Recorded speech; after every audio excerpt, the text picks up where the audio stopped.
Welcome once again to Cinemaholics. I'm John Negroni. I'm the box office columnist for Add-On Tickets and also the head writer of cinemaholics.com. I write books, you know the whole deal. He is a pop culture writer for Cinema Blend. He also writes about film for cinemaholics.com. It's Will Ashen. Hey, hello. I'm always trying to do something new with the intros, and then I got caught between two. I think I was gonna say hi and hello, so I just did a combination of the two. Well, for a second I thought you were trying to say howdy ho. So, I think that actually might have been what I was trying to do, and I was like, I should be. I don't know. I don't know what it my needed brain was a little doing. bit more practice. I understand. Yeah, it was like say three things at once, and then my brain didn't process it, so it came out in the jumble. I apologize. Well, this episode of Cinemaholics, we're going to be talking about many, many movies at once because it's our winter movie preview. That's right. That's a nice transition. One of our most fun segments. Thank you. Where we're going to be talking about our most anticipated films coming up in the next few months. But before we get to all of the fun, the pomp, the circumstance, just want to let you all know that, as always, you can find more episodes of Cinemaholics, our full archive, our written content, everything on cinemaholics.com. And if you're interested in becoming a monthly supporter of the show, please consider going to Patreon and looking into our tiers and perks and how you can donate. And if you don't feel like donating, you're just not in the mood. You know, it's been a big week. Holidays are coming up, and you're like, well, maybe next month, maybe January. Mm-hmm. You can always go to Apple Podcasts, Google Play, Stitcher, and consider leaving us a 5-star review to let us know what you think of us. Now, if you want to leave us a 1-star review, you can always send us an email instead. And to do that, just email us cinemaholicspodcast@gmail.com. Let us know what's on your mind. And if you have any feedback, we'll be sure to address it promptly. Well, I'm so excited to talk to you about the winter season, and we got some off topics to get to before we get into all the fun. First up, big bonus episode, not big in the literal sense because it was only 15, 16 minutes long. Yeah. But I had a chance to talk to Kelvin Harrison Jr., star of Loose and the film that just hit wide release Waves, which I believe is now playing in Pittsburgh, correct? It just started here on Friday. Yeah, exciting stuff. I hope you check it out soon. I had a great time talking to Kelvin. You could tell I'm very nervous in the interview. It was one of those interviews where I was just like, I just want to let this guy talk. He's a very, very intelligent, outspoken, passionate young actor, and I'm so excited to see what he does next. And he's had a big year. Definitely one of the performers I'll be mentioning when we do our top 10 movies of 2019 episode in the next few weeks. So I also got something to plug. I just remembered this now. I meant to tell you this earlier, but I got a chance back in September to go back on the Crooked Table podcast. That's right. With Robert Yanis Jr., who has been a guest on the show basically every time I'm not around. That's right. I don't think we've ever been on Cinemaholics together. I'm still not sure you're the same person, or you're not the same person, I should say. That's why you have to listen to this episode, I guess, because it proves that we are two separate people. Perhaps, unless you recorded it twice and just sort of splice the audio in such a way. Well, in any case, I would recommend it.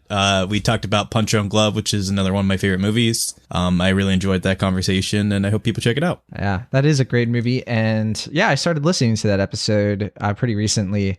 And I can tell that you and Robert had some good time with that, because I think it was Robert's first time watching Punch Drunk Love, correct? That's correct, yeah. It seemed like he really liked it, and obviously I love it, so it's a good conversation. Very nice. All right, well, you can find that on the Crooked Table podcast. Other than that, we just want to let you all know real quick that our extra milestone is going to be coming up in the next couple of weeks. We're still working on the November one, running pretty late on that. It's tough. We haven't had time to record, but we're going to be recording our episode about the life of Brian, or Monty Python's Life of Brian, I should say. And that'll be coming up shortly. And you'll be able to vote on the extra milestone film that we're going to be reviewing for December pretty shortly. So that's going to be coming up soon. All right, let's get into our question of the week.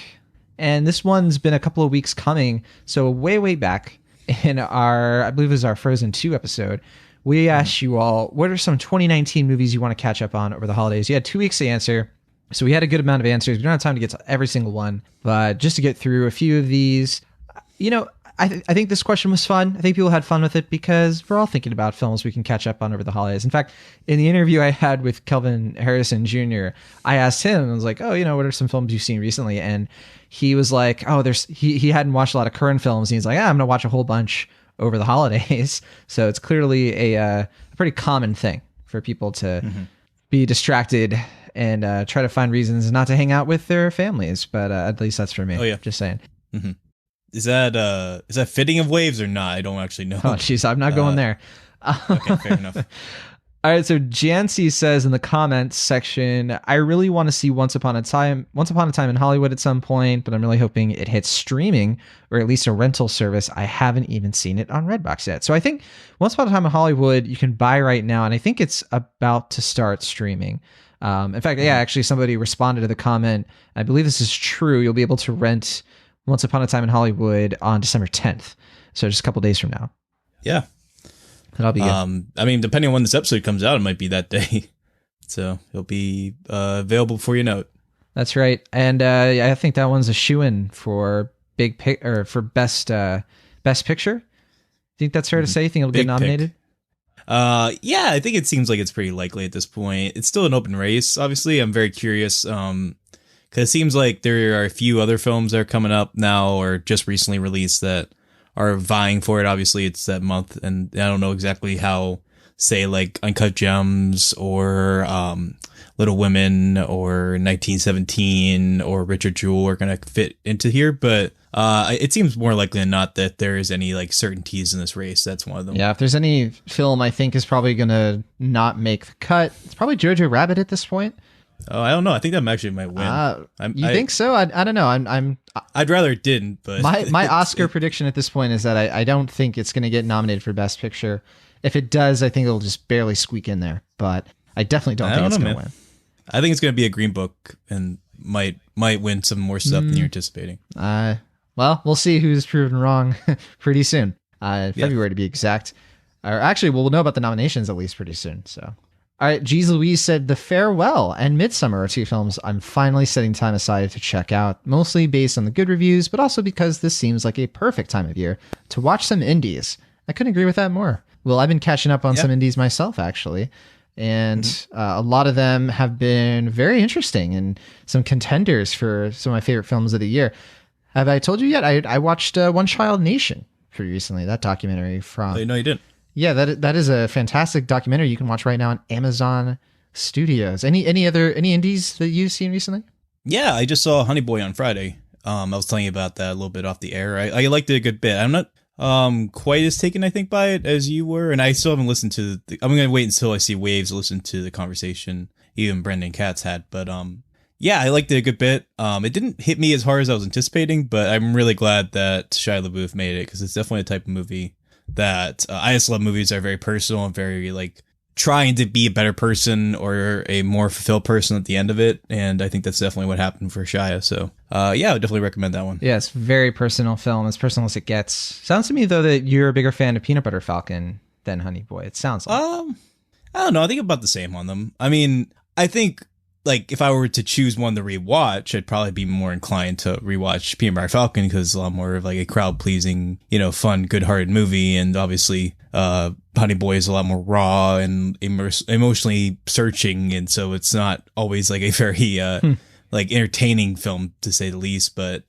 yeah, I don't know. I think I'm about the same on them. All right, I have a question for you, Will. And so this comes from our comment section. Baroque said, there are a whole bunch of animated movies I skipped the theater for, and I'm pumped to see a handful. How to Train Your Dragon 3, Lego Movie 2, and Secret Life of Pets 2, maybe Missing Link as well. Now, Will Ash, I have the only one of those films I haven't seen. Well, okay, two of them I haven't seen. The only one I haven't seen that I'm thinking about maybe seeing is Missing Link. Should I check out Missing Link before the year ends? Is that a good film to catch up on? As a possibility for it being on your best list? I don't know. Or at least having some context for how animated movies shaped out in 2019. Yeah, I mean, it's a decent film. I mean, I think it's more aesthetically pleasing than narratively satisfying, but I mean, it's a gorgeous looking film from an animation standpoint. It's certainly not my favorite Leica film, but I wouldn't dissuade you from seeing it. All right. So it sounds like I'm going to see Secret Life of Pets 2 instead. I haven't seen that one. So I would say if it's between Missing Link and Secret Life Pets 2, I'd pick Missing Link. yeah, I think I'm right there as well. Corey W. just had a comment that I wanted to bring up. So you and I were both pretty low on Frozen 2. And one of the commenters really liked Frozen 2. And I've seen a lot of love for Frozen 2 come out. A lot of people said, it's actually a good film. What do you think, Will? Are we haters? Are we Grinches? What's going on here? Why do people love this movie way more, or why do so many people love this movie way more than us, apparently? Well, is this Corey Woodruff or the other Corey? This is the other Corey. Yeah, the other Corey. We believe isn't the same person, but you never know. Right. I don't know. I mean, I think maybe some people have a stronger affinity for this movie, having grown up with it. Perhaps maybe they have they're more willing to forgive the flaws of the film. I don't know. It sounds to me like they're saying these aren't flaws. These are great things about the movie. It just seems like they're having completely different experiences watching the film, which is a good thing, I guess, because that means they, are having a good experience. Yeah, I mean, I don't want anyone to, I'm not hoping anyone dislikes the film when they see it. So if it floats their boat, that's more power to them. But I guess to answer your question, I don't exactly know where the difference of opinion really lies. I guess maybe we're just a couple of Grinches, just not really appreciating the movie, or maybe they're just more accepting of it, and maybe we're just I don't know. Yeah, maybe it's a little bit of both. Who knows? We had another comment from Mitch. Mitch said, "I'm really hoping on catching up." Oh, Mitch. Oh, do you know Mitch? Yeah, I know Mitch. Oh, I didn't know. I don't know Mitch. Who's Mitch? Mitch is he knows me from my Rope of Silicon days, which is another site I wrote for. Oh, awesome. Yeah, he's been kind of we've been keeping up because there was a group when that site broke up, and he keeps telling me that he enjoys the podcast, so it's good to hear from him. Well, hello, Mitch. Thank you for listening and catching up on the show. So Mitch said, I'm really hoping on catching up on the comedies that have eluded me this year, like Booksmart and Late Night. I tend to not want to watch comedies alone, so I'm always looking for someone to watch them with. Any others you guys suggest? So there was actually a response to this. James recommended Good Boys, The Long Shot, and Fighting with My Family. What do you think, Will? Any 2019 comedies Mitch is perhaps missing out on? Well, I'm trying to think what comedies I did like this year. I feel like a lot of the movies I found the funniest for this year weren't really comedies. Yeah, I think that's same for me. Like Lighthouse and Midsummer and stuff like that. I found those were more funny to me, intentionally so, than most of the comedies that came out this year. But are you going to judge me if I say Charlie's Angels made me laugh? And comedy subjective. Such a nice way of saying. Hey, I got some chuckles out of Charlie's Angels. I didn't dislike the comedy entirely. Yeah. What about, or even dislike the film that much? I would say maybe Hobbs and Shaw. Perhaps that was kind of funny. Oh no. Okay, that one I'll actually probably fight Shaw. Okay, fine. What about Stuber? Stuber had some laughs. Fine. Here's something that isn't. It's a dark comedy. Art of Self-Defense. Sure. Did you ever get a chance to see I like that one. Yeah, we talked about that. Yeah. That was one I really liked. I would definitely recommend that one. I like Mr. America. I mean, we talked about that one already, but I don't know how the mileage will vary if you haven't watched On Cinema at the Cinema. Yeah, so that's more of a question for Mitch then. Yeah, I mean, I would say definitely. I think of the ones we talked about. Art of Self-Defense is one I'd recommend pretty wholeheartedly. Okay. Would you say then? I'm trying to think some other because you would say no to Hobbs and Shaw, which fine. Yeah, whatever. What about The Dead Don't Die? I know that's not supposed to be like a laugh out loud comedy. It's a comedy. It's a satire. It's a satire. I thought it was okay. Drier. Mm-hmm. Yeah. I mean that one. Well, we even talked about Peanut Butter Falcon. That's a good comedy. Okay. I still haven't seen that one. Yeah, that's a good comedy. I mean, not it's not and it's like a dramedy, I guess, but it has comedy in it. You want to know a comedy that made me laugh a lot? Yeah. Where'd You Go, Bernadette? Okay. I saw that movie today, and I really liked Where'd You Go, Bernadette. No joking. All right. Yeah. Mm-hmm. And I would say it's not funny. There was no point in Where'd You Go, Bernadette where I was laughing, but there were points when I was saying oh, you get it. Tell her what's going on right now. And I was hyping up Bernadette and all of her her inconvenient mishaps and mischievous hijinks. Like that for me was fun. More fun than fun. Maybe you're just like, unlike Bernadette, I feel seen. Is that what you're saying as you're watching it? I think that's a pretty fair way to put it. What was the one you were talking about before Peanut Butter Falcon? I forgot to answer that. Before Peanut Butter Falcon? We were talking about comedies. I said Hobbs and Shaw. Oh, no, wait, it was The Dead Don't Die. The Dead Don't Die? Yeah, that one. Yeah, I forgot to answer that one. But, yeah, I mean, I was going to say, Knives I didn't Out. really care for that film much. Yeah, I like Knives Out. Knives Out is a funny movie. Yeah, I was going to say with Dead Don't Die that I would say, like, I remember laughing a decent bit, even if I didn't particularly think the film worked overall. Yeah. So, I mean, that one's, it depends on if you like that kind of dry sense of humor, but I wouldn't dissuade anyone if you like Jim Jarmusch and want to see it. All right, fair enough. I think that's actually a pretty good way to transition into our recap of the fall as we get into our winter movie preview. Just going to do a quick recap, and thank you everybody who commented and responded. Sorry we couldn't get to all of the comments, but lots of good stuff there. Now, I was looking at our fall movie preview, and we don't have to relitigate the whole thing. It's kind of embarrassing on our part. I'd say a little bit here and there. So we said, what will be the most successful movie of the fall? Okay. And so Dr. Sleep, nope. Yeah. That one did not quite take the box office by storm. I mean, admittedly, with Dr. Sleep, like, I don't know if I really took into account that it was coming out after Halloween. Yeah, you didn't. Yeah, you didn't really say that, but I think we were both kind of being optimistic of like, maybe it'll have the same sort of Stephen King adaptation success that the first It did. But speaking of which, It Chapter 2 came out, and that didn't really, it came nowhere near the big box office of the first It. And one movie we were right about, and I think was an easy one to predict, was Frozen 2. Although, if I recall correctly, I was very skeptical about Frozen 2 making a lot of money, and I was wrong to be skeptical. Frozen 2 has been a massive smash hit so far. Mm-hmm. So I didn't call that one right. But one film that neither of us really took into account, I mean, I feel like we kind of mildly said, I guess this could be a big movie, was Joker. Yeah, I was going to say, that was pretty much a big hit of the fall. Yeah. Joker was one of your dark horses that you picked. Mm-hmm. And looking back at that, you also picked Ad Astra and Jojo Rabbit. I'd say between Joker, Ad Astra, and Jojo Rabbit, I would say you were... I feel like you didn't have much of a reaction to either of those films, it seems like to me. I mean, I really liked that Astra. I think I gave that an A-. Oh, that's right. Okay. I'm the one who didn't have much of a reaction to Ad Astra. I apologize. Yeah. And then you and Sam are the ones who both really liked that. I don't know. I've had sort of mixed feelings towards Joker, and I think I'm definitely more of a fan of it than you are. I mean, I think I liked it fine. I just don't think it's, I mean, for all the hullabaloo that it's gotten, I don't know if it's really. You think? I think it sounds to me like that's going to be a Best Picture nominee. Probably has a chance to win. Yeah. I mean, I don't know if it'll win Best Picture or Best Director, but it might win Best Actor for Joaquin Phoenix.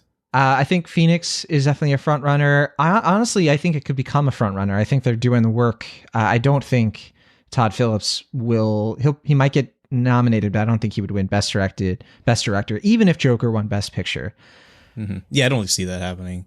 It'll probably be like Scorsese or I don't know, maybe Greta Gerwig. Maybe depends on how they feel about Little Women. I imagine it seems like it's up their alley, but I haven't seen the film myself. Or maybe I'll give it to Sam Mendes because that's a very director-heavy film. Yeah, I didn't have Jojo Rabbit anywhere near any of the stuff that I picked. It was a film that I was just kind of looking forward to, but I didn't have like an extreme. But it ended up being a film I really liked. It's in my top 20 of the year right now, or maybe I think top 15 actually.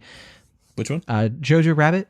Oh, Jojo Rabbit. Yeah. For my most anticipated, I was looking forward to The Lighthouse, The Irishman, and Parasite. And The Irishman and Lighthouse, I both liked. I like those movies. They're movies. Parasite was the one where I think I was right to be anticipating. I know you were anticipating it just as much as me, and it's currently one of my favorite films of the year. For you had some good ones here because you said Beautiful Day in the Neighborhood and El Camino, which ended up, I think you liked those films both a lot. Yeah, definitely. The only one here I see is Lucy in the Sky, which, oh boy, you had good reason to be looking forward to Lucy in the Sky, to be fair. I mean, admittedly, this was before the reviews came out, right. But it was a good trailer. I'll defend the trailer, but and it was the talent involved, I was intrigued by, and I didn't hate the movie. I think it was okay overall. But yeah, in retrospect, that's a bit of a doozy. Yeah. There's a lot of films here that we did manage to catch. The only one I'm seeing here that I haven't seen yet, there's two of them. I didn't see The Addams Family. I'll probably check it out on streaming. And I didn't check out Downton Abbey. I just, decided not to do it. But everything else I'm seeing on this list, you watched Downton Abbey too, right, as a show? No. That's why I didn't watch the movie, because I was like, I'm not in the mood to, But for the films that might surprise us, this one was interesting. So Charlie's Angels, I think that one surprised me because I liked it a lot more than I thought I would. Did not surprise though at the box office. Maleficent, Mistress of Evil, it did okay, but wasn't a surprise in any sense. And The Two Popes, which I think did kind of surprise critically. I think people are liking it a little bit more than I was anticipating. I was thinking people were going to be kind of down on it. And I ended up really liking it. It's not really a film meant for box office because it's a Netflix release, but yeah. And then looking at yours, we have Gemini Man, Judy, and Between Two Ferns, the movie. Sure. What are you thinking? Man, I don't know if I like two of these fine. I mean, Gemini Man, I went in hoping for the best, and I didn't really care for it, but I admired the ambition of it, I guess. But yeah, they're not quite. I don't think any of these really surprised anyone a lot critically and commercially. I mean, I don't know how Judy did, but I think it made a little bit of money, but by no means did it make good box office. And I don't think it's in the conversation to get a lot of Oscars. Probably just Best Actress and yeah. It does seem like, I mean, initially when it came out, it seemed like Renee Zellweger was the front runner, but now it's looking like that's kind of died down a bit. Yeah. To the point where I'd say she's not a front runner, but she could easily find herself in that category. Yeah. She'll probably get a nom. Do you think Scarlett Johansson will win? No, for Best Actress? I don't think she would win Best Actress. Who do you think is going to win Best Actress? I'd have to look at the full list in front of me. Between those ones, because no one from Little Women will probably get Best Actress. That would probably be Best Supporting. Right, for Saoirse Ronan. Well, probably Saoirse will get nominated. Saoirse, you mean? Saoirse Ronan. Yeah, I think she'll get nominated, but for Best Supporting. That's the thing. I apologize to Saoirse Ronan. I think Helen Mirren's probably not going to get anything, right, for The Good Liar. What's that called? The Good Liar? No. I think that's kind of... The Good Liar. That's a bit of a foregone conclusion, I want to say. Yeah. What else do you think is in the running for Best Actress? That's what I'm trying to think. I know there's something. There's probably a bunch of. Yeah, I'm spacing as well on what else, but that's the thing is it could end up going to Renee Zellweger since that category isn't as contentious. I mean, when you look at Best Actor, you have Adam Driver and you have Tom Hanks, you have Robert De Niro. I mean, that's a bit of a stacked one by comparison. Oh yeah, that's definitely. I mean, traditionally, it kind of goes back and forth a lot. Like I know, like.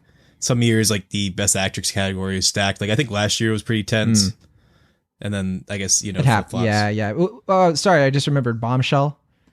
That's another one. They'll get some known, but I don't think it'll win anything.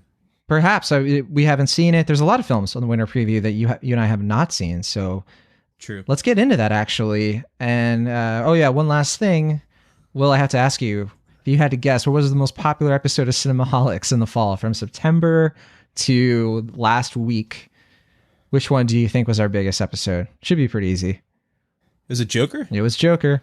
I had a feeling you'd call it. I figured it was either Joker or It Chapter 2. It Chapter 2 was our second one, so you were right on both counts, yeah. Makes sense too, because It Chapter 2 was so early in the season, a lot of people had a chance to listen to that. So if you'd like to listen to our full fall movie preview, just to get a sense of how wrong we are about a lot of things, you can definitely check that out now on cinemaholics.com.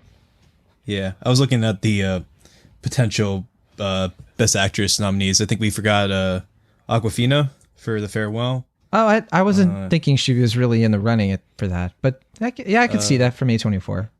And then who played Harriet Tubman? Oh, that's Cynthia Erivo. Yeah. She might get a nom. She will get. I could see her being a front runner. Actually, you think so? Yeah. Now that I think about it, and considering how it's not as contentious a year, I think that's kind of a surefire recipe for Oscar. What about Lupita? Lupita. Oh yeah, I did hear some rumblings that they're going to be pushing Lupita pretty hard for Us. So that could be a possibility. I don't know if they're going to be. I think that movie has sort of gone down in excitement for some people. I think a lot of people don't like that one as much. I still love that film, but I know some people are, I know a lot of like people have watched it because they heard from critics that it was good and have been like, I hate this movie. So Yeah, I don't know what's up with that, but I mean, whatever. yeah.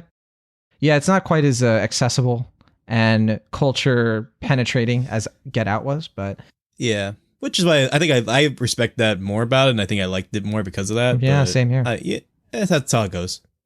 All right, so for our winter movie preview, we're going to be talking about our top 3 most anticipated films. I have 3 films. Will, you have 3 films. We'll also talk about our 3 dark horses. So we're kind of merging this one a little bit. To us, dark horses can also be like the films we're morbidly curious about. So 3 of those for you and me. And then we'll do a few honorable mentions. There are 2 films that we've already seen. I've already seen 1917, so that's not on this list for me. Also, The Two Popes, which technically comes out December 20th. And Will, you have also seen Two Popes, so that's the one that you've already, But we talked about it. That's right. So let's start with our most anticipated films of the winter season. Starting with you, Will. I think we're not going to go in order of release date this time. Let's go in order of, let's go in order of anticipation. Which of your top 3 are you most? What's your number 3? Yeah, I guess I'll start with the what's the director's name? I'm blanking on his name, but the guy did Upgrade. Oh, Leigh Whannell. Leigh Whannell, yeah. His new film Invisible Man, which is obviously a reboot of the classic Universal monster of the same name, and this take is going to be a lot more modernized. It's going to have a little bit more of a timely punch. It has Elizabeth Moss in the lead role, not as the Invisible Man, but rather the woman who's being stalked by an Invisible Man. This trailer looks great. I really liked is it Leigh Whannell? I think it's Leigh Whannell. It's either Leigh Whannell or Leigh Whannell. It could be either. Yeah, it's spelled Leigh. I really liked his first movie I guess it was technically his second movie. Because I think he did like an Insidious film before that, but his last film at least. Yeah. So I really liked Upgrade.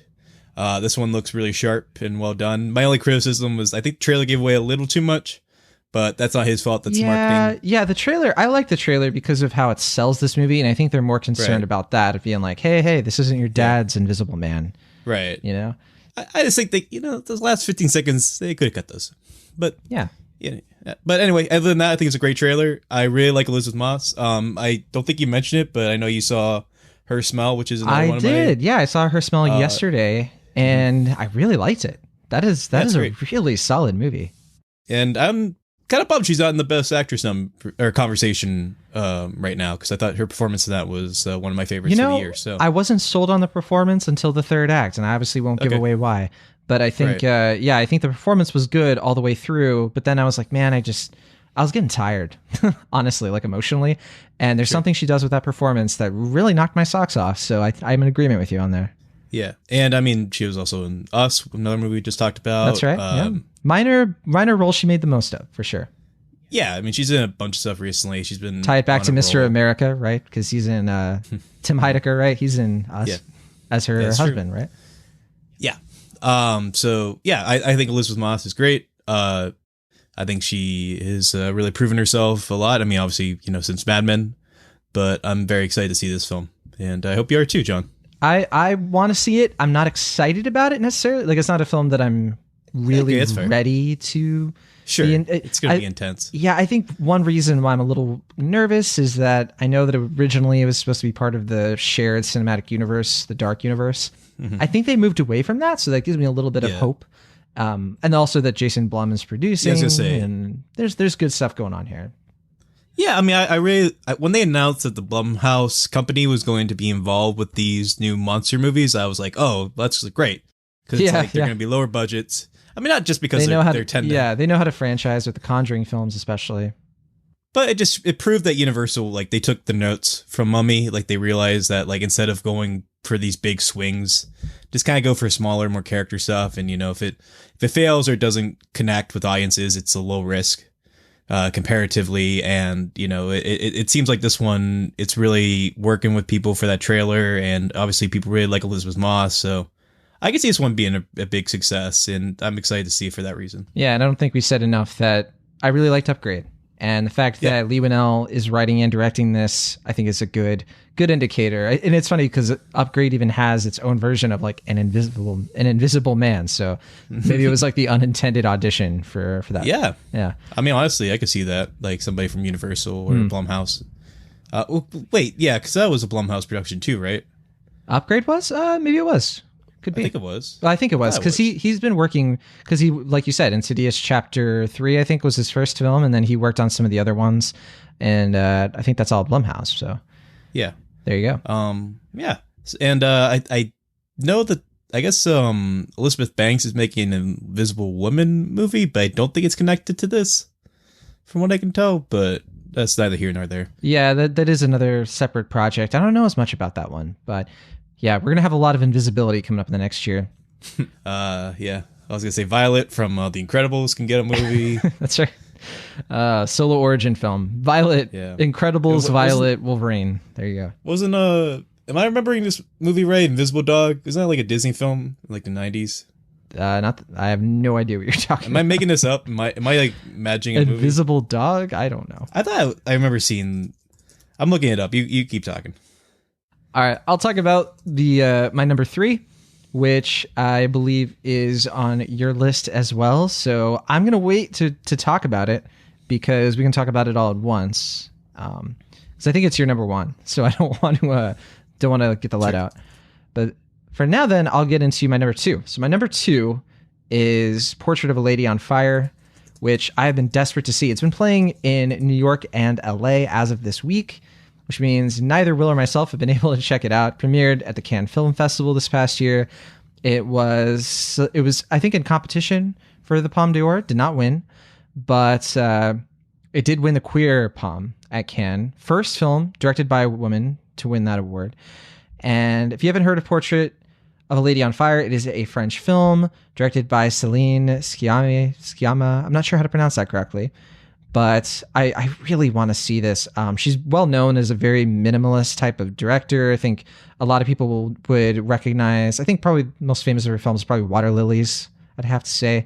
But she's well known for like her coming of age films, and Portrait of a Lady on Fire is a lesbian romance drama, I believe. I have not seen the trailer. I've sort of tried to avoid any information about this film because I don't want to know that much about it. But that said, I'm really looking forward to this one. I think that it could be a film that breaks through a little bit. Another film she did, let's see, she did My Life as a Zucchini. Oh, really? Yeah, she was nice. The screenwriter. I like that movie. Not the director. Yeah, but still, I like that movie. Yeah. The last film she directed was Girlhood. It's another film probably people might have heard of. So, yeah, it's a good film. I agree. So, okay. Portrait of a Lady on Fire. Again, I don't know the plot, so I can't say too much about this, but I don't know. Will, I do you think we'll even get to see this before the year ends? I'm kind of nervous the Bay Area won't pick it up, and I don't know about Pittsburgh. Well, I don't know about San Francisco, but I know we're probably going to get it in February because the plan is release it limited in That's right, December. Yeah. Valentine's Day, I think. Yeah, and then wide on Valentine's Day. So yeah, it sounds like we are going to get it. It just not before the year ends, and I can't speak for your fair city. Yeah, it's hit or miss for us when that happens or if it happens. So it sounds to me, Will, you and I are gonna have to go on a road trip, and I'll meet you in LA. Or if you can go to New York, I can go to LA. That probably makes more sense. Mm-hmm. But yeah, Portrait of a Lady on Fire. Don't know too much about it, but if you are in New York or LA, you can check it out now. I mean, that's Neon as well. I forget if you mentioned that. And, that's right. Yeah, it seems like from what I can tell, I guess. The Amazon film Les Miserables is actually the French selection for Best Foreign Film, so this isn't in the Oscar consideration. So I think that's the reason why it's coming out in February in wide release, is that they're trying to sell it more commercially than awards-wise. Yeah, that's not a bad guess on how they're planning that, unless they want to maybe have this one compete next year for Oscars. But yeah, that would seem so late. I'm not sure. Yeah, I don't know how that'll work out because I think it would have to be this year, right? Yeah, if they really had Oscar hopes for it, they would have released it probably closer. And Les Miserables is definitely a film that I was looking at. That's Amazon Studios, though, isn't it? Mm-hmm. Yeah. Yeah, it's another one. I mean, not spoil anything, but I think that's on your list for what's coming up this season. Yeah, that comes out January 10th. That's a French drama about the Paris riots in 2005. And it won third place. It won the third place jury prize. So that might be why they're considering it for foreign film, but I don't know. That's my guess. I mean, I don't know. But Neon, I mean, they've been kind of shaky in some regards, but when they do know how to sell a movie, they can make it a really big hit. And I have confidence that I think they have the right idea for this. Like, I think they have some plans for it and some big ideas, and that seems pretty promising. So I'm excited. All right. What is your number 2, Will? Sure. My number 2 is In Fabric. This is Peter Strickland, who, this is, I think, his 4th film. I'm actually not too familiar with his other movies. I know his most famous one was his previous film, Duke of Burgundy, which I still haven't seen. Maybe I'll check it out before In Fabric comes out. But this film, it has very, I always pronounce this word wrong, but it's Giallo or Gallo. Oh, gallows humor? No, not gallows. Like Suspiria and stuff, like the Italian horror film, Giallo. Oh yeah. Oh man. How do you pronounce that? I don't know how you pronounce that. Huh. Anyway, I apologize. I'm sure there's somebody listening that's like yelling it in their speaker and we can't hear it. But any case, yeah, this is a horror comedy. I believe Sam Nolan talked about this when he saw it during Art House Cinema Day a few months back. He did, so yeah. Cinemaholic listeners might be familiar with it already, but it's basically what I've been told.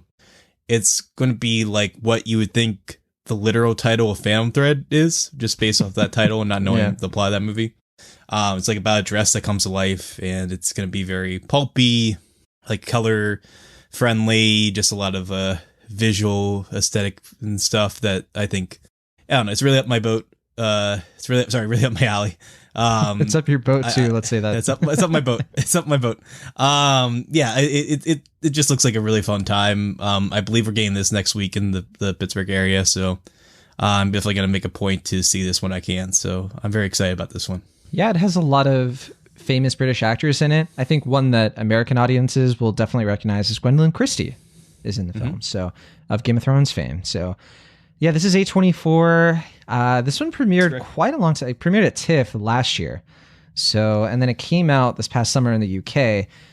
I could see this one definitely being like a cult film, and definitely one people will like kind of slowly discover over time. I have no idea if In Fabric is going to come anywhere near the Bay Area, but at the very least, hope we're able to catch it on rental, streaming, that sort of thing. Yeah, I mean, it seems like I don't think A24 is like any awards prospects for this movie, but you are right that this is one that I think they've been pushing a lot in the film festival scenes. Like, I know a lot of people have seen this movie in different film festivals and different areas like that. So I think they're trying to build the word of mouth that way, because it's kind of a weird film and might be hard to sell if they just like released it without that word of mouth. So I think that's what they're going for here, and that's certainly exciting. I mean, I've been waiting for this film for a good bit because I keep hearing about it from people who see it at the film festivals. I'm like, oh great, when can I see it? And like there hadn't been like a firm release date until a few months ago. So yeah, I'm glad it's finally coming out, and I can't wait to see it. Yeah, same here. I would absolutely love to see a film like this at the Alamo Drafthouse. I think that's probably the number one destination for a film of this type. But yeah, what's their menu going to be for this? I don't even want to know. Probably boozy gummy bears or something.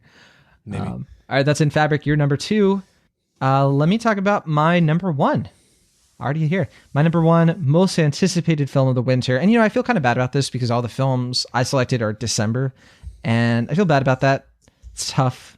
It's like, those are the films I'm most excited about right now because it's award season. So that's when the films I'm most looking forward to are just coming out. Promise we'll talk about a few other films that are coming out in like January and February as well.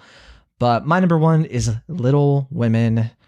I have been so excited for Little Women ever since it was announced that Greta Gerwig was going to be making this film, and everything I've heard about it has been right in line with what I know I want from a movie like this. Like, I know, Will, you're probably aware that I'm a fan of the 1994 version of this story. Many people are, yeah. Yeah. Did you ever read the book? Yeah, I haven't read the book or seen any film adaptations that I know of, so I'll have to do my homework before this one. So interesting. Maybe that's a good opportunity though for you to just watch it fresh and then explore the previous adaptations separately. Well, that's why I don't know, because it's like I've heard that they take a lot of liberties with the material with this adaptation. I don't know if that would be to my benefit or detriment if I haven't seen the other ones. I see. So you're saying like maybe this is intended to be watched through the lens of like, oh, I know this story. Right. I think that's, I don't know. I mean, it just seems like that's their approach, because it seems like in their view, like most people know the story already and are pretty familiar with it. Interesting. Okay. I didn't consider it that way, but that could be the case. Either way, I'm very familiar with the story, so I'm ready to sort of experience this movie. And if you don't know anything about Little Women, it's another coming of age film. I think that's kind of like a running theme in my picks, except for one of them. But my number 3, which we'll get to actually. And it takes place in the 1800s. The novel was written into, I think, 1868. And Louisa May Alcott wrote the story. And like you said, well, yeah, it is supposed to be very different. It stars Saoirse Ronan, Emma Watson, Florence Pugh, Eliza Scanlon, Laura Dern, Timothy Chalamet, and Meryl Streep. It's like an Avengers, but for the Oscars, I guess. It's probably fair. Yeah. I've heard nothing but praise for this. It premiered at the Museum of Modern Art, MoMA, in New York City just yesterday. And it's going to be hitting theaters on December 25th. And I think it's going to be a limited release from Sony Pictures, or Sony Pictures Releasing, to be specific. And I don't know, though, how wide it's going to be. I don't think there have been any rock solid reports on, is that going to be like a few hundred theaters, 1,000, maybe only a handful. I'm not sure, but I think from what I've seen, Sony has hopes for this. Columbia produced this as well, and they have a track record for putting films like period films like this. I think like Brooklyn, that got a pretty decent wide release, also starring Saoirse Ronan. And I could see this being a film that gets seen by a lot of people. Like it's such a Christmas kind of film, right? So I'm looking forward to seeing it on a big old screen before the end of the year, and I hope you are too, Will. I hope you enjoy the antics of some appropriately sized women come this fall, this winter, this Christmas. That was a weird sentence. I mean, I don't give Sony a lot of credit for a lot of things, but I think they're pretty smart about how they, like they released Once Upon a Time in Hollywood in the summer. That's a very like summer friendly movie. Like you said, this seems like a very Christmas friendly movie, one that you can see with your whole family, and one that has some sizable Oscar consideration or awards consideration in general. So yeah, I think they're pretty smart about how they're handling this. I could definitely see this one being a big contender later this Oscar season, and I'm looking forward to it as well, especially being a big fan of Lady Bird a few years prior. Oh, that's right. I can't believe I didn't even mention Lady Bird. One of my favorite films of the decade, and a clear sign that Greta Gerwig owned this decade. If you listen to our Cinephile episode, one of the actors we drew the card of that we had to like recite the filmography was Greta Gerwig. And Will, do you know who won that round of Cinephile? Who remembered the most Greta Gerwig films? Do you know? Probably you. Oh, yes. Quite handily. Literally, we went like two or three rounds, and then I just started like listing off the whole filmography, and it was very embarrassing and made me look very strange, or sound very strange to a lot of people, I assume. Well, did you see a lot of like mumblecore movies? Yes, a lot of like random Night and Weekends. What was it? Hannah Takes the Stairs. Somebody guessed Hannah Take the Stairs actually before they dropped Greenberg, out. I think it was Corey. Okay. Yeah. I said Nights and Weekends, but I said that like after they were out. Mm-hmm. But regardless, that's Little Women. Greta Gerwig fans, Florence Pugh fans, all the fans of all the women, definitely check this one out. December 25th. I hope it's as good as really how good it seems to me right now. Yeah, it's going to be pretty interesting, considering that we're going to get, I mean, it seems pretty likely that Marriage Story is going to get in the Oscars. This movie's probably going to get in the Oscars. You think we're going to have a little bit of romantic tension between Noah Baumbach and Greta Gerwig? She just had his baby, and I don't want this to become Cinemaholics Gossip Corner, but I will allow it. Marriage Story 2 in the works. Marriage Story 2. I hope that's not the case. I hope they stay together. They've been together for a long time at this point, so that's good. Mm-hmm. Good news for them. All right, let's talk about your number 1 film, and this was my number 3 most anticipated. Another December film. What is it, Will? Yeah, it's the new Safdie brothers film, Uncut Gems. This is their follow-up to Good Time, another film that came out in 2017 that we both really enjoyed. That was like a fun surprise for me, at least, because I know going into Good Time, that was a film I didn't really know too much about other than Robert Pattinson was in, a few other names. And yeah, that really impressed me. I think I had it in my top 10 for 2017, and it probably has only gone up in my appreciation. Same here. Since then. Yeah, so I really enjoy it. Might be my favorite Robert Pattinson performance still. I'm very curious to see if they're gonna like recapture that magic with this film. Everything I've seen from the promotional materials looks very promising. I'm really excited to see another dramatic turn from Adam Sandler, who I was talking about this on the Crooked Table podcast a few months ago. And I was reminded of it that I feel like with Adam Sandler, a lot of people have caught like the depressive side of Barry Egan's character in Punch Drunk Love, but I don't think a lot of people have captured like that tense anxiety of his character. A lot of people like Funny People and like Spanglish and Ran Over Me, Meyerowitz Stories, going back to Noah Baumbach. They've all kind of focused more on the depressive side, but I'm really excited for this film to kind of show that like intensity and anxiety that I thought was really present in Punch Drunk Love as well. So, yeah, it seems like it might get him a Best Actor nomination. We didn't mention him earlier. And it will be very, very curious to say the least if he gets a nomination for this film, but I'm excited to see it anyhow. Right. I could see that happening. I think the Oscars, they do love like Renaissance men, people who just are able to go from like comedy, which I think is a very difficult medium, doesn't get enough credit. They go from that and then start to carve out a reputation. It's hard for a reputation for like prestigious films. It's hard with Adam Sandler because he's still making very humorous, goofy films on like Netflix. So I wonder if Academy voters are going to be snobby and they're going to look down on him for whatever reason. Hopefully that's not the case, because a good performance is a good performance. And I'm ready for another Safdie Brothers film. It's been 3 years almost since Good Time. Well, it's like the end of 2019, and this came out 2017. So no, you're right. It's 2 years. That was like late summer 2017, right? Yeah, I guess I was thinking it was earlier 2017, and then my math was terrible. But anyway, it's been 2 years, and they felt like 3. And I just want to see this film right now. But yeah. I can't watch it until I think this is going to be coming out on the 13th, and I think it'll be a limited release. I don't know if it's just New York and LA, but I think so. It's possible that it could expand over the course of December. I really hope it does, because who doesn't want to see some uncut gems? That's probably a good way to refer to some of the films that are like the hidden gems of the year. What are your uncut gems of 2019? I don't know. I'm thinking about it. A hidden gem. Maybe. I don't know.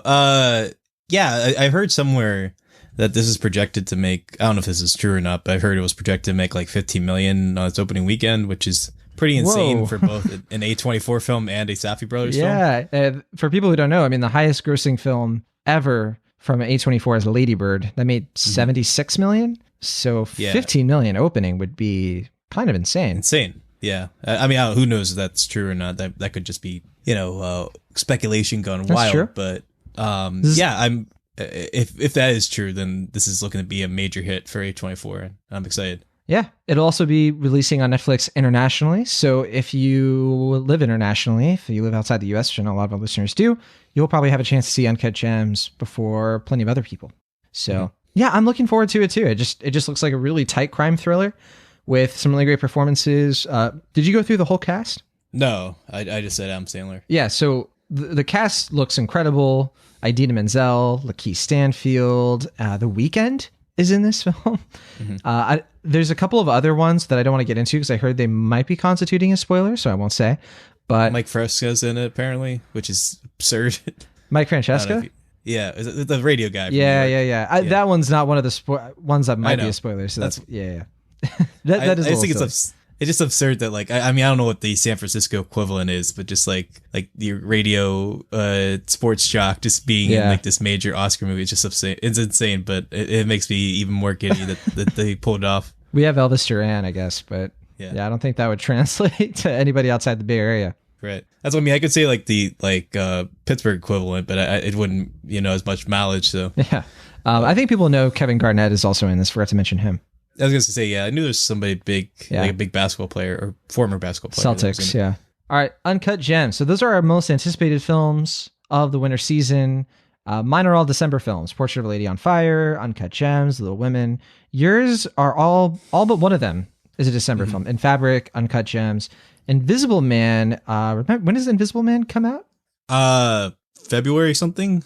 Okay, so it's gonna be a while. Yeah, it's gonna be a little bit. Can look it up for sure. But yeah, oh wow, it's February 28th, so it's like the end of the season. Yeah, so it's gonna be a little bit before that one. But let's get into our three dark horses. These might include some varied films timeline wise. I think all of mine are going to be coming, or all but one of them are going to be coming out only in January and February. But Will, what's your number 3? For the morbidly curious ones? Yeah, I'd say this can be any order you want. Okay. Well, here's the thing about this. So I was talking about this with John. Initially, we only had one film for our morbidly curious category, and I was like, John, I don't know how to tell you this, but I am very morbidly curious this season. There are a lot of movies this season that make me most morbidly curious. And I think we may have had a different understanding of what this means. For me, I mean, I won't give away what your picks are, but I think for you, it was a little more like movies that you're not certain of, like based on your own personal taste or the reputation the movies are garnering or what have you, but you're optimistic for all these films. I think it'd be safe to say for what you're going to pick. But for me, I have no expectation. Like, I think all these movies are going to be terrible or probably not great, to say the least. But I'm curious in a morbid sense because I'm like, yeah, you emphasize the morbidly a lot more than I do. Right. It's like, I want to like see the body erode, I guess. I want to like, how is this going to fall apart?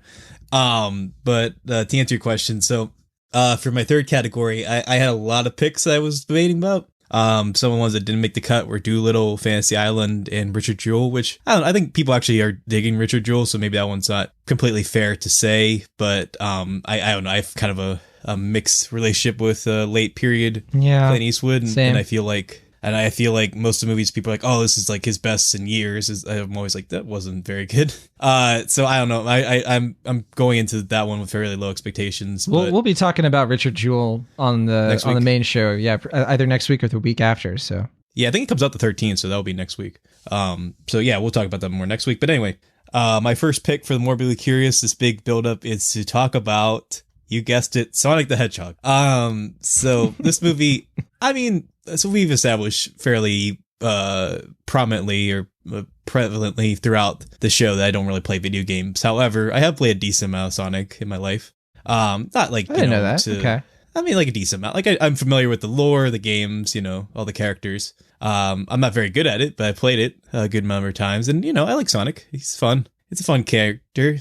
It's fun to have him roll around and collect the rings and all that. So when they announced they were going to make a movie about him, I was like, okay, I don't really expect it to be good, but I'm curious to see how this is going to translate into live action form. And sure enough, that first trailer came out and everyone appropriately was horrified at the design for CG Sonic. I think that's putting it lightly. Yeah, exactly. Well, definitely putting it lightly, because less than, I think, like a week after the trailer came out, the director went on Twitter and was like, hey guys, so we've heard your complaints and we're going to completely redesign our lead character because none of you guys like this design, which is insane. Like, has that ever happened ever? Like, and maybe for video games, but like not in a movie, especially not one of this scale. So obviously the release date got pushed. It was supposed to come out November 8th, I think, or November 1st, maybe. I think it was November 8th. I think you're right, because I think it was like the week right after Halloween. Yeah, well, I know Playing with Fire took its spot, so whatever weekend that came out was when Sonic was supposed to come out. It was the same weekend as Doctor Sleep, which was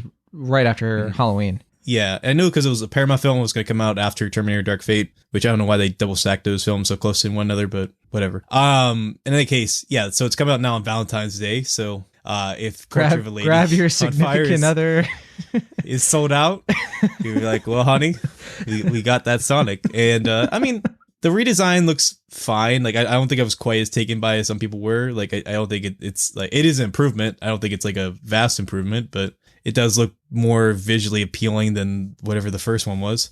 But I don't know. I think this doesn't really look good. Like, you can change the design as much as you want, but the material still looks fairly mediocre. And I just am fascinated though with the history of this movie and how it torturedly came out. Well, assuming it's going to come out in February. And I don't expect it to be good, but I'm very fascinated by this journey that we've all taken in pop culture to see this very troubled film come to being. And I guess we'll talk about it more whenever it comes out. You know, I think that it'll probably be a very, very good episode of How Did This Get Made one day. Mm-hmm. So we can look forward to that. Or the Flophouse. Yeah. All right, that's Sonic the Hedgehog, again, February 14th. And I just love that this film, just all the talent around it, just like Junkie XL doing the music. I love it. I love the confluence of decisions that were made to result in this movie. And poor James Marsden, man. Marsden, that guy. Yeah, he's just like. I feel bad for Ben Schwartz. It's like such great voice casting, and if it gets wasted, I don't know. It just being like it's clear that like James Marsden has everything that it takes to be a leading man, and it just like every time he's given like an opportunity like this, it just doesn't go well usually. So maybe he just pissed off the wrong person in Hollywood. I don't know what happened, but yeah, it's like a very elaborate prank at his expense. Yeah. It's been going on for years. Maybe. That's Sonic the Hedgehog. For my number 3, I kind of have a weird one, and I want to talk about a little movie called Wendy.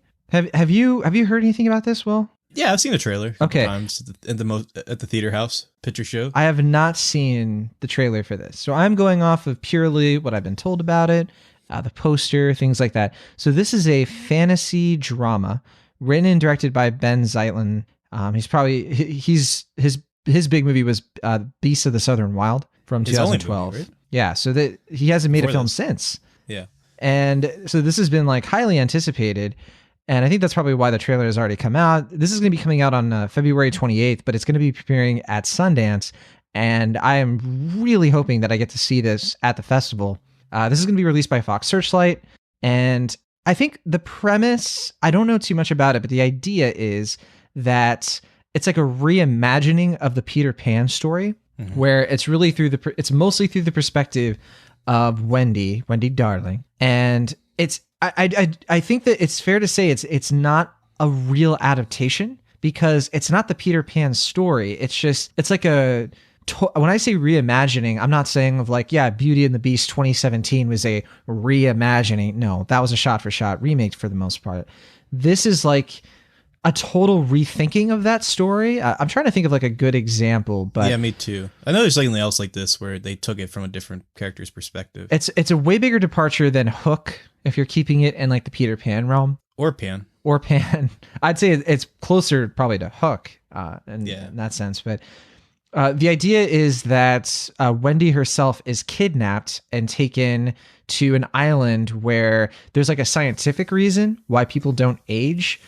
And from there, it's kind of like a friendship / romance that she has with like the Peter Pan sort of character.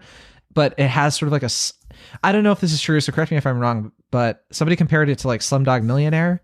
It's like that kind of like aesthetic, or it's gritty. It's like a gritty reimagining, I guess. Yeah, no, that's definitely, I mean, the gritty reimagination, I think, is definitely a fair comparison, because the trailer definitely makes it look a lot more like kind of gritty and intense and like kind of like on the ground, like very, like you feel like the kids their lives are in danger at every moment and stuff like that, which is pretty prevalent throughout Beasts of the Southern Wild as well. The reason I have this as morbidly curious is because I would just be like looking forward to it straight up, because it's just great to see Ben Zeitlin is doing a new film.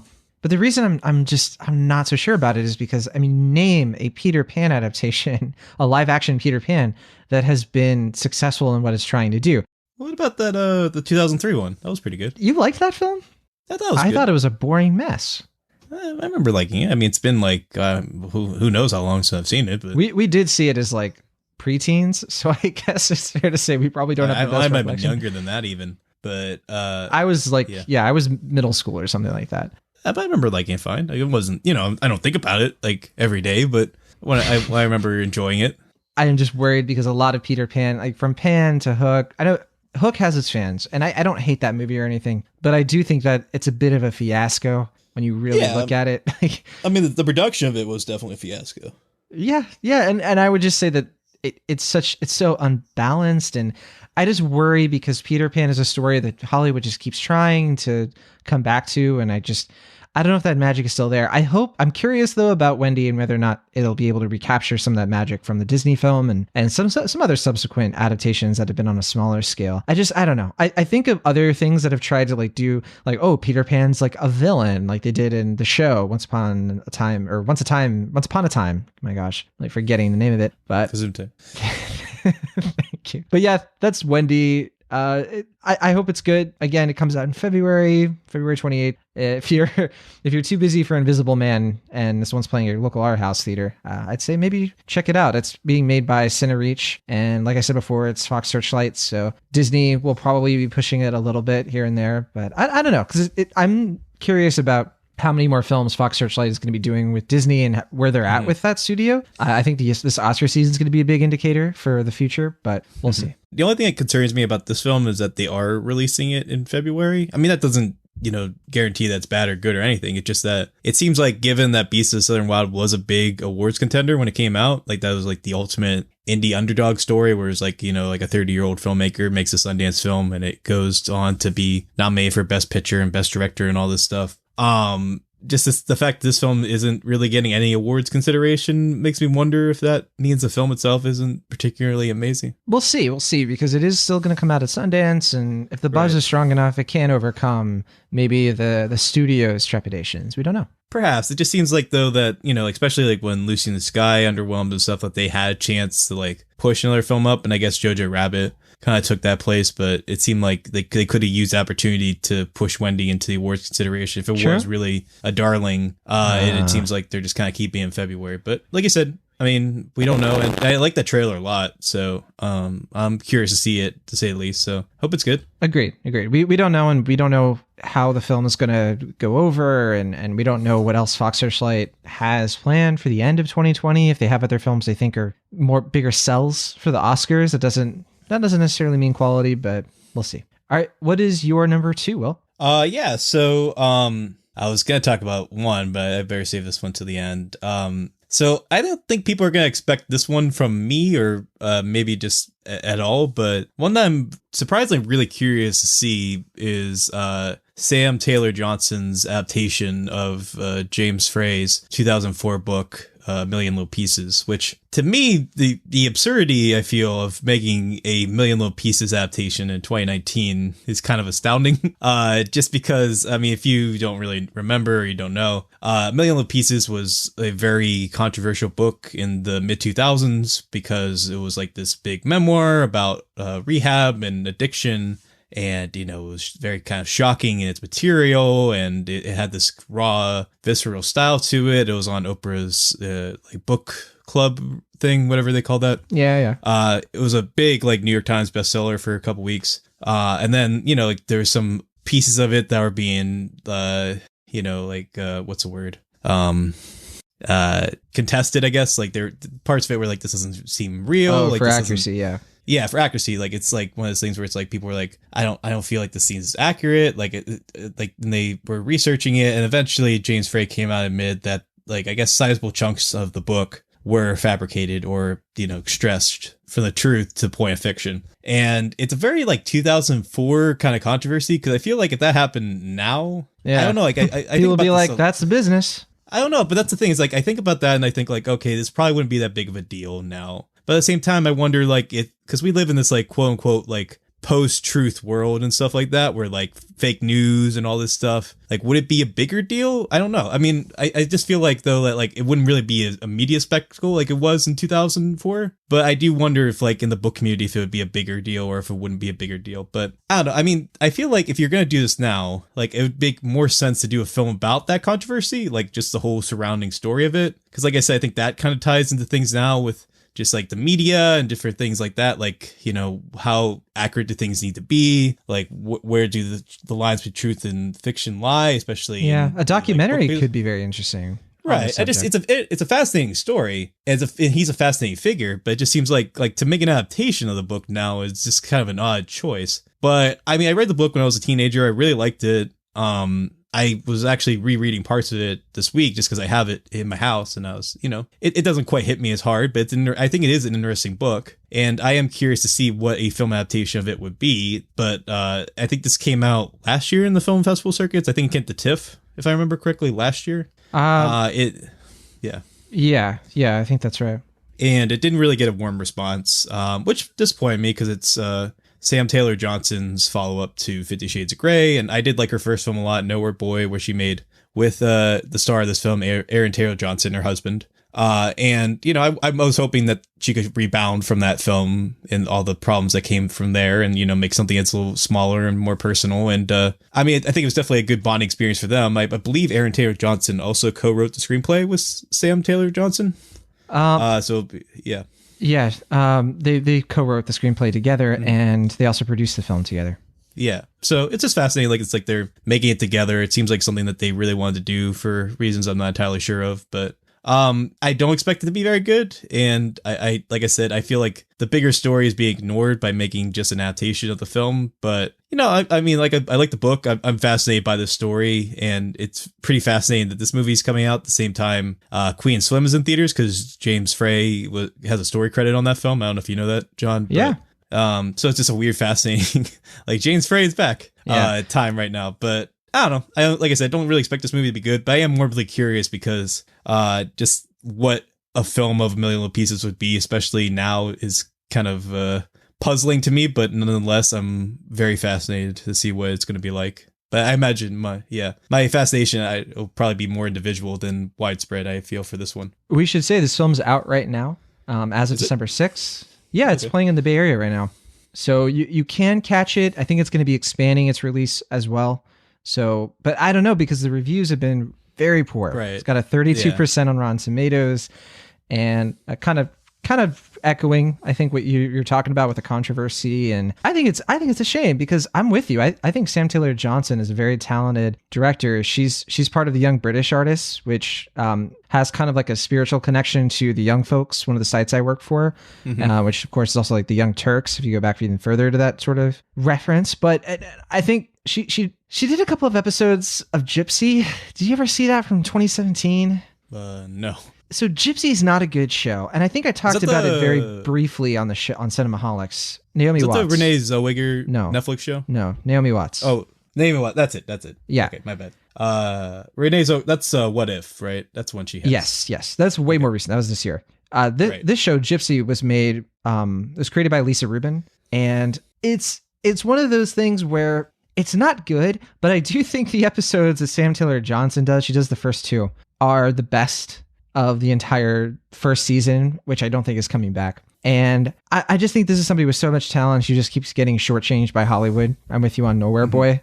And I just think it's a shame. And I think that Aaron Taylor Johnson is a great actor, and kind of the same deal.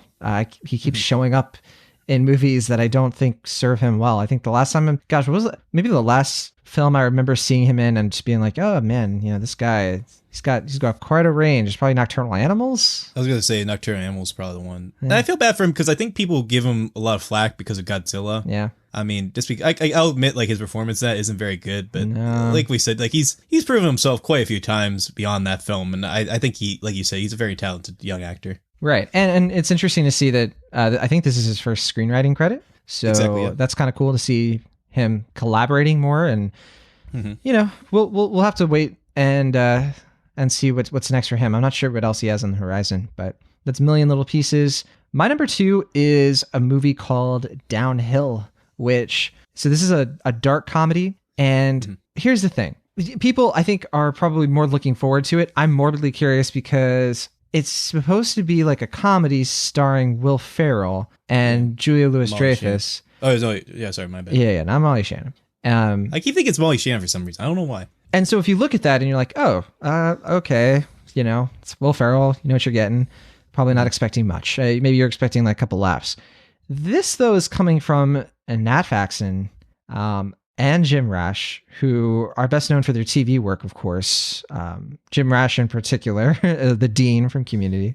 Right, as an actor, but they are Oscar-winning screenwriters. Yeah, so probably about to say. You've seen both. Yes, you've seen both of them as actors and plenty of TV shows. And I think for Nat Faxon, The Descendants is one of his more prominent film contributions. And Jim Rash. Thank you, because they're writing partners, we should say. The last film I remember them doing together was probably The Way, Way Back. Is that right? I don't think they've done anything their only since. other film they directed, I believe. Okay, yeah. Which is a film I really love. And so That was pretty good, yeah. I really like that film. One of my favorite Sam Rockwell performances. Now, I'm a little concerned though, because I don't know about this. I don't know about Will Ferrell in like a more dramatic performance, and I can't tell if this is comedy, and I've only read about it. I haven't seen a trailer or anything, but it's gonna. Well, yeah. Yeah. No, I was gonna say I don't think there are any trailers or any promotional things out yet. There was like I think a still that they sent out or something, but that was about it. Mm-hmm. But yeah, I don't know. Will it's also Fox Searchlight, so that's a plus. But then there's nothing about this is really exciting me yet.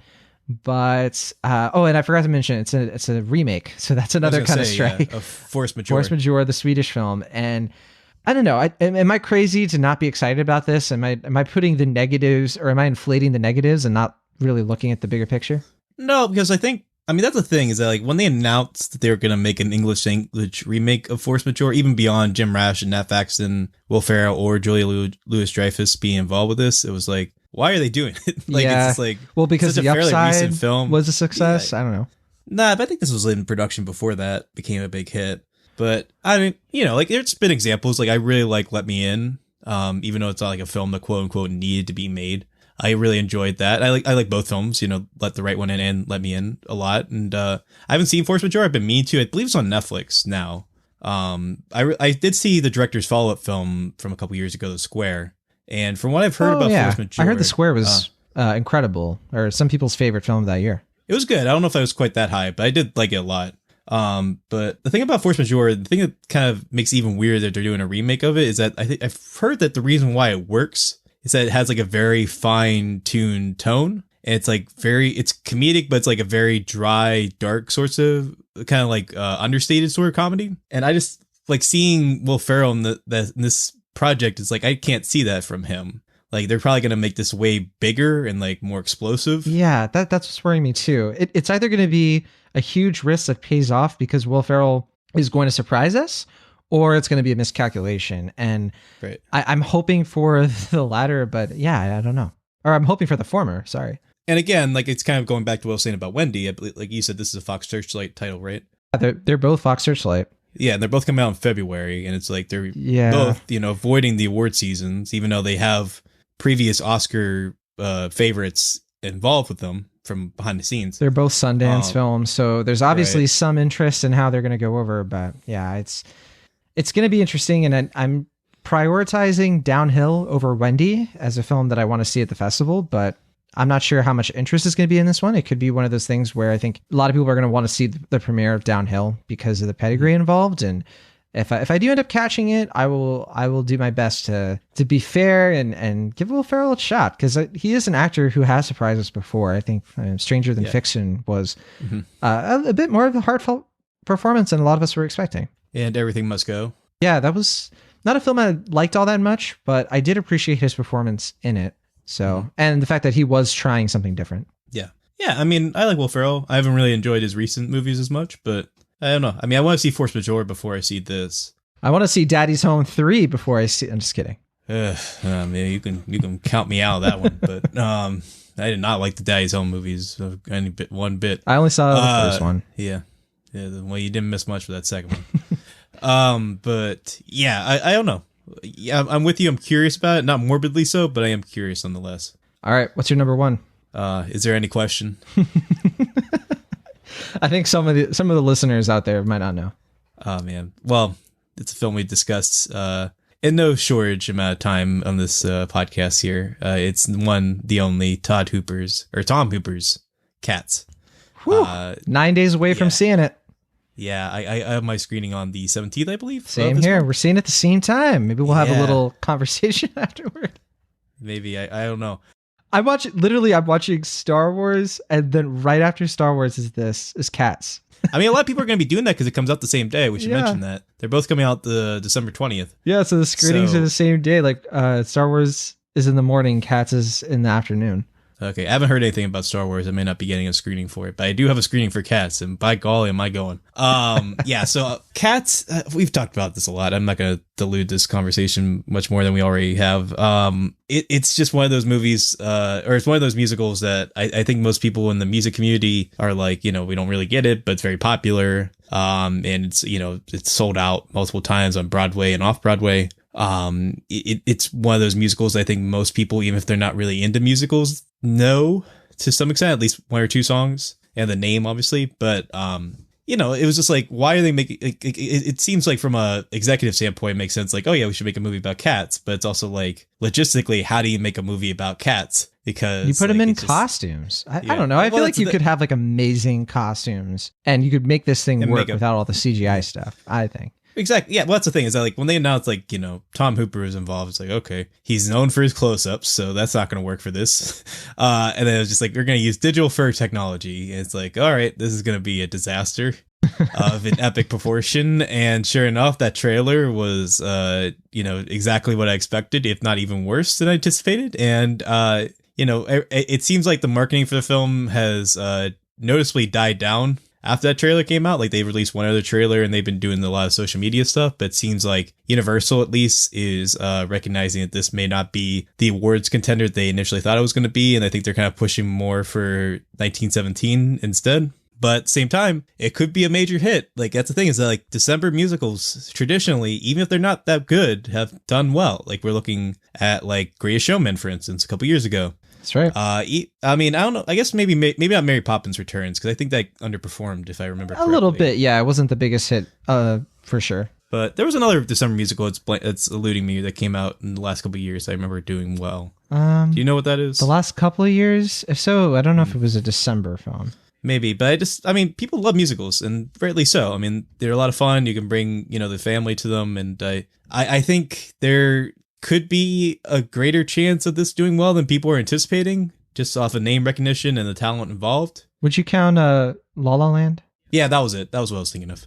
I knew it was like somewhat recently. It was around this time of the year. I don't expect Cats to be good. I expect it to be a flaming dumpster fire of a movie, but I'm very curious what it's going to be. I'm fascinated to see the film, and I'm fascinated to see what the response is going to be and how it does the box office. But no matter what, good or bad, it's going to be, well, probably bad. I can't see this being good, but no matter what, it's going to be an experience, and I cannot wait. Are you going to read the T.S. Eliot poems in preparation? No.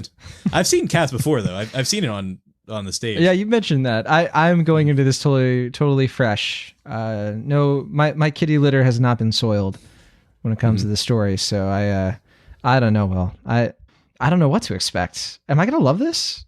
Is this going to be my favorite film of the year? That's a question John Negroni needs to answer, not me. Yeah, I want you to answer it for me. Thank you. But all right, that's Cats. It's your number one morbidly curious dark horse film. All right, my number one dark horse is A Hidden Life, which is probably, for some people who know what that is already, are going to call nonsense. They're going to say, John, how is that a dark horse? Premiered at Cannes Film Festival. It is like a film that critics love, I guess. I don't know. I haven't really looked at the Rotten Tomatoes, but I think it's mostly positive. Well, here's the thing. And I should say, another Fox Searchlight film. It's a trifecta. I don't like Terrence Malick films. I don't like Tree of Life. I don't like Knight of Cups or whatever that film was. I don't remember hardly anything about it. There's just something about Terrence Malick's filmmaking that I do not connect with. So do you like Badlands at least? No, I don't like Badlands. I don't like, I give it a shot because, the 70s are a gap for me.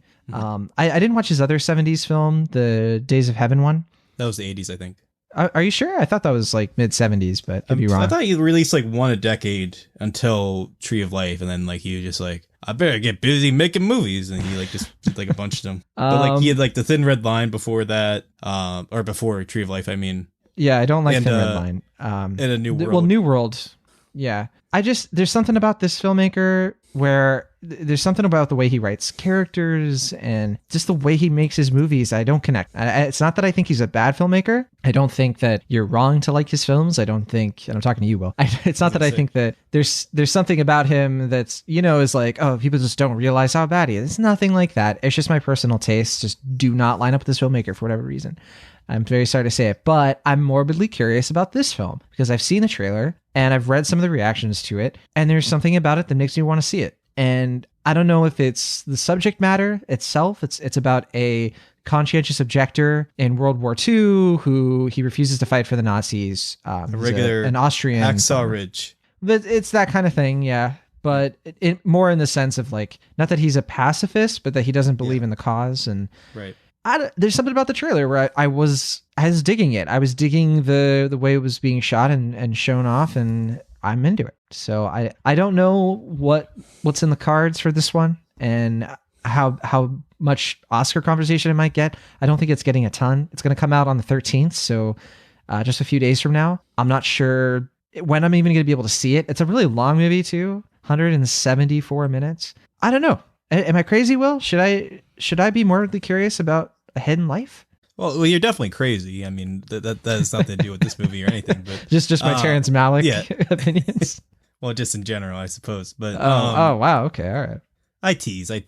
But no, I mean, I definitely enjoy Terrence Malick's work more than you. I can't really, I could go on and on about why I think he's a great filmmaker, but ultimately, I think his movies, they either work for you, they don't.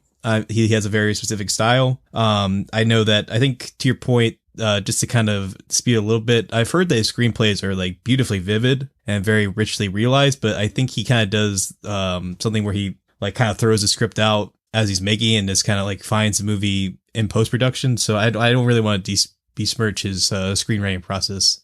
Just to be clear, but no, I mean, I wasn't crazy about Knight of Cups. I like To the Wonder Fine. It didn't really work as well for me as Tree of Life, but Tree of Life, I mean, that's easily in my favorite movie of the decades list. I think it's an amazing film, an amazing accomplishment. And it's disappointing that you don't like it, but it is what it is. What's your favorite Terrence Malick film? Probably Tree of Life, honestly. Okay, I do like Badlands a lot. I haven't seen Days of Heaven or Thin Red Line, but Oh, you should. Well, I was gonna say Thin Red Line is the closest one that because I appreciate that film on a more objective level, and I should have said like one of the other reasons I'm kind of into Hidden Life is that he's re-exploring that time period because I don't think he's done World War II since. If I'm mistaken, I know he's done another film that I haven't seen. The one that he oh my gosh, New World? It was like an IMAX thing. No, it was Voyage of Time.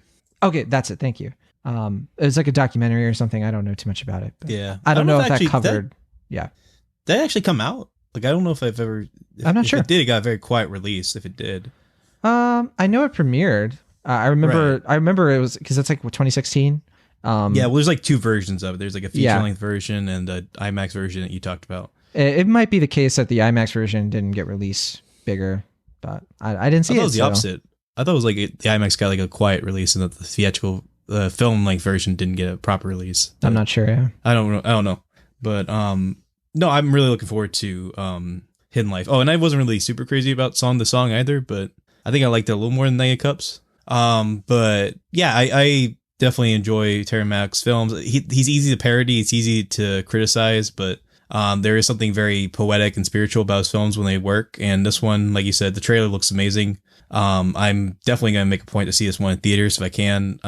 Even though I wasn't crazy about them, I was disappointed that I didn't get to see his past three films in theaters. So I'm definitely going to try to make a point to see this one on a big screen, as big a screen as possible. And I hope to really enjoy it. I mean, I could easily see this being in my top 10 for the end of the year if I like it as much or anywhere near as much as Tree of Life. So, and I hope you dig it too, but we'll see. Well, we already know about the Tree of Life. I'm curious about where that life has been hiding. So I'll be watching A Hidden Life as soon as I can. All right. Those are our three dark horses. Let's finish this out by doing... You were right. It was 78 for Days of Heaven. Oh, okay. So, well, it wasn't mid 70s then. It was like late 70s. So we were in between what we both said. Okay. We're going to do something a little different. I'm going to spring this on you, Will. Sure. So you don't know I'm doing this, but there's a lot of other films that we didn't talk about. Just didn't make it onto our list, right? But we don't have time to just go through, we don't want to bore the listeners for sure. So here's what I'm going to do. I'm going to say the name of the film and maybe like one or two things about it. And we're going to give a yay or nay on whether or not let's say this. I don't know if excited is the word, but we're just like sold maybe. Okay. Let's just put it in that loose terms. We'll find this in post-production. How about that? All right. We'll start with We'll start with the wide releases. So, because there was a lot of wide releases we didn't get to. First up, Black Christmas, sorority thriller. April Wolf wrote it, co-wrote it. Yay or nay? Yeah, I mean, I'm curious about it. I'm planning to check out the original Black Christmas before this, and I'm surprised by the PG-13 rating, but it has Emma Jean Poots, and it looks like they're taking it in an interesting direction. So I'll give it a yay. Yeah, I give it a yay as well. And if you give it a nay, we'll just leave it at that because we don't have time to talk about all these. Sure. All right, this is a Netflix film, Six Underground, Michael Bay action thriller starring Ryan Reynolds. Yay or nay? Nay. I say nay, but with the caveat that I am going to watch it. This comes out December 13th. Yeah, that's basically. Yeah, I'll watch it on Netflix because it's on there. It's like, why not? All right. Also, December 13th, Bombshell. Yay or nay? This is Nicole Kidman, Charlize Theron, Margot Robbie, Fox News, Roger Ailes, all the words. Yay with the question mark? I say yay. I'm anticipating it. I want to see it. The trailer for it's just kind of weird. Like, I don't know. Jumanji: The Next Level. I'll give it a nay, with the exception of the one solo yay for Danny DeVito. This is the one I'm a little bit more in between. I'm going to say nay because the trailers just have not wowed me yet, but so I'm actually the opposite. Like I didn't really care for that last one, but the trailers are kind of working on it. But I know we're speed rounding, so go ahead. Keep going. Yeah, this is a speed round. Richard Jewell. Yay or nay? Yay? Same. Uncut Gems, we already know that's a yay. Yeah, yay. Cats, we already know that's a... Is that a yay? Because I know you're morbidly curious, but does that count? Oh, I mean, I'm seeing it. I'm there. I'm a yay on Cats. Yay. I can't wait. Star Wars: The Rise of Skywalker. So we're on December 20th. Yay. Yay as well. Come on, Star Wars. Yeah, I mean, it's follow up to Last Jedi. December 25th. We have 1917. I've already seen it. Yay. All right. I see it Wednesday. Little Women. I think it sounds like you're a yay on this. Yeah, I'm a yay. Spies in Disguise. I might see this early. I'm not sure yet if I'm going to. Me too.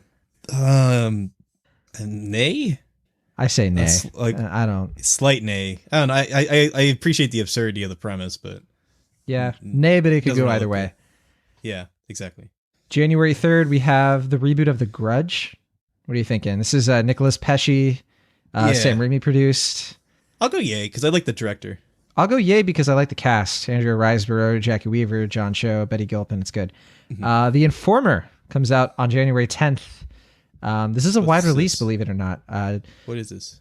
So it's about an ex-con who goes undercover and returns to jail to infiltrate the mob. Joel Kinnaman, Rosamund Pike. Seen this before. It's directed by Andrea DeStefano. I'll say nay unless I see a trailer and it like blows my mind.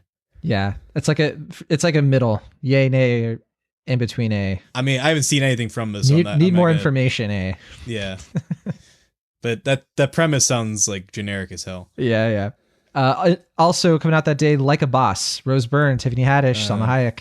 I want to say yay because Miguel Arteta, yeah. Arteta is directing it, but that trailer looks bad. It looks awful. Yeah, I'm a nay. My Spy, Dave Bautista and Chloe Coleman. I think they delayed this. Chloe Coleman from Big Little Lies. This is Peter Segal, Anger Management, Get Smart, second act. What do you think? Yeah, I forgot about second act. Nay. It just looks like, generic. Nay for me as well. Underwater. This is another Fox Disney joint. Kristen Stewart, TJ Miller, Jessica Henwick. It's a yay for me. It's a yay, yeah. I don't know. It's a little weird that we're getting a big movie with TJ Miller, but I know this film before the controversy and stuff. And I like Kristen Stewart a lot, and I think this trailer looks fun, so I'll give it a yay. Same here. All right. January 17th, we have Bad Boys for Life from Sony. Nay.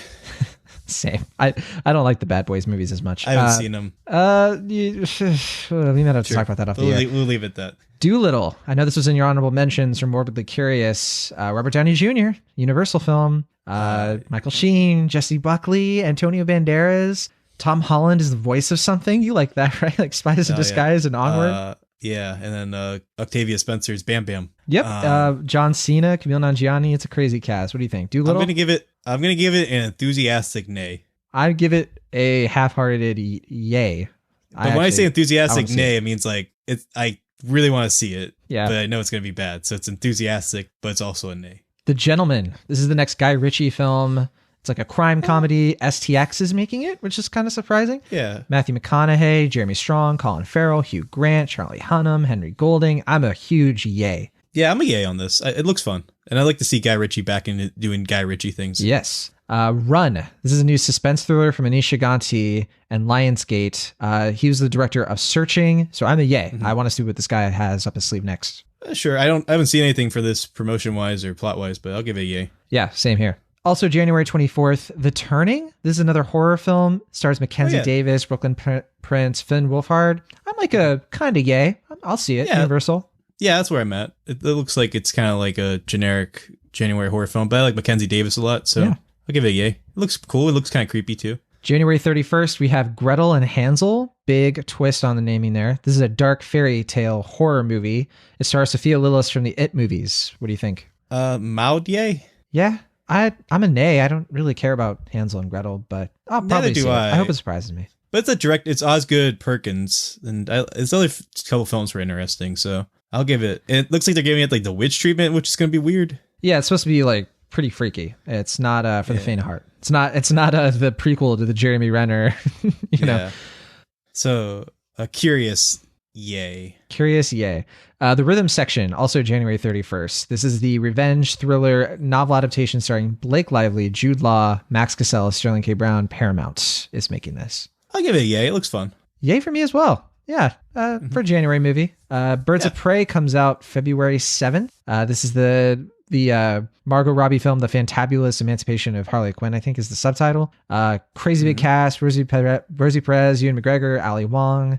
I'm a big yay. I want to see this. Yeah, I'm a yay as well. Hopefully it's good. This was in your honorable mentions, and it comes out on Valentine's Day, but Fantasy Island. Horror reboot of the 70s Blumhouse, or the 70s show and Blumhouse is making it with Sony. Lucy Hale, Michael Pena, Michael Rooker. Yay or nay? I'm going to give it a nay, just because I want to give it the yay for the premise and also the cast. I like the cast for the most part. Actually, I think for the all together, there's nobody. I don't know why I said most part. I think everyone is good. But the director is the guy who did Never Back Down and Kick Ass 2 and Truth or Dare, and he just keeps making stinkers. And I feel like this one doesn't look very good. So I'm with you. I haven't seen a trailer or anything, but I don't know the show, so I don't really know what it's riffing off of. So I'm a nay. The Photograph. This one is a yay for me. This is the romance drama starring Issa Rae and Lakeith Stanfield, and Stella McMeggy is directing. This looks like a really solid Valentine's Day movie to me. I haven't heard or seen anything about this, but I like the cast, so I'll give it a yay. I've seen the trailer a few times in theaters, so I'm into it. Sonic the Hedgehog from Paramount. Have you heard about this one? Oh, yes. Again, enthusiastic nay. Enthusiastic nay for me. Now we're getting into the last couple of weeks. So we have February 21st, Bloodshot, a Vin Diesel action sci-fi movie from another Sony film. It's based on a comic book. It also has Guy Pearce in it. Okay. I'm a nay. Well, I was a nay until you told me Guy Pearce was in it, so I'll give it a mild yay. Yeah, I don't really care about Vin Diesel movies right now. Hopefully it's good though. The Boy 2, the sequel to The Boy. This one stars Katie Holmes. The Brahms, yeah, as the full title. Little Brahms. Well, that's the name of the doll. STX. Brahms. Yeah. Well, the whole movie I think is the Brahms : The Boy 2. I don't know, but I'm a nay. I never saw The Boy. I don't really care about those movies, so. Yeah, the Boy was surprisingly boring. I remember, even though the premise was kind of kooky, and it seems altogether like a fun movie spooky. to talk about. Yeah, but this is probably gonna be bad, so I'll give it a nay. All right, and then The Call of the Wild. This is the live action adaptation of the Jack London story. It stars Harrison Ford, and you're probably but it was directed by Chris Sanders, director of Lilo and Stitch, and How to Train Your Dragon. So I'm a yay. Just because of the director. Yeah, sure. I'll give it a yay. The Invisible Man. I know you're a yay on it. I'm a half enthusiastic yay. I'm kind of into it. I'm not fully sold though. So those are all the wide releases. And obviously there's a ton more films. The indie films include Daniel Isn't Real, A Million Little Pieces, like you said, The Wolf Hour. We'd be here all day if we went through all the indies, but I'm sure we'll get a chance to talk more about those films as they're coming out. But that'll do it for our winter movie preview. Next week, we have a lot of films, as we've already said, like Black Christmas, Bombshell, Jumanji, Richard Jewell, Uncut Gems. I don't know, Will, how we're going to find time to talk about all these films, but hopefully we will. Of all those films, what do you think, if we're able to see all of them, what do you think deserves the featured review treatment? Is it Uncut Gems? Yeah, I mean, I think ratings-wise, probably Jumanji, because that last one was like $1 billion hit, and it's the source of one of our a video that we have on YouTube at 2.8 million views. It's a cinemaholics favorite, I guess. Yeah, I mean, I guess we should follow the money. So many people are trying to avoid Star Wars, I guess. It's kind of baffling to me that it's so much content in this Not one Cats. Cats is going straight into the fire. All right, well, that'll do it for us this week. Let us know in the comments section. That could be our question of the week. What should we review between all of those films? Black Christmas, Bombshell, Six Underground on Netflix, Jumanji: The Next Level, Richard Jewell, Uncut Gems. We'll try to catch as many of those as we can, but we do need a little help picking. All right, thanks as always for listening. From the Internet California, I'm John Negroni. And for the Internet Pennsylvania, I'm Washington. See you next time.